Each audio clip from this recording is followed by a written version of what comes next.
अरे क्रांतिकारक आहेत ते आपले देश स्वतंत्र करणारे, त्यांच्या हातामध्ये बेड्या असतात. आम्ही काय कुठं चोऱ्या करून जेलमध्ये गेलो नाही.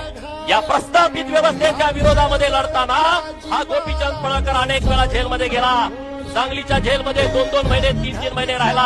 अरे ज्या लग्नामधला प्रमुख पाहुणा, ज्या पत्रिकेमध्ये माझं प्रमुख पाहुणे म्हणून नाव होतं, त्याच लग्नातल्या लोकांनी माझ्यावरती मंगळसूत्र चोरीचा आरोप घातला. आणि 2014ला मी 2 महिने सांगलीच्या कारागृहामध्ये होतो. सांगलीच्या कारागृहामध्ये 2 महिने होतो. अशा केसेस माझ्यावरती झाल्या राजकारणामध्ये. अरे मोर्चा आंदोलन, बैलगाड्याची शर्यत, माझ्यावरती केस. एमपीएससीचं आंदोलन पुण्यामध्ये, माझ्यावरती केस. दुष्काळासाठी आंदोलन, आमच्यावरती केस. अरे याचा मला अभिमान आहे. काल त्या आमदारांनी त्यांच्या ट्विटर मधून ट्विट केलं की तुम्हाला गुंड पाहिजे का.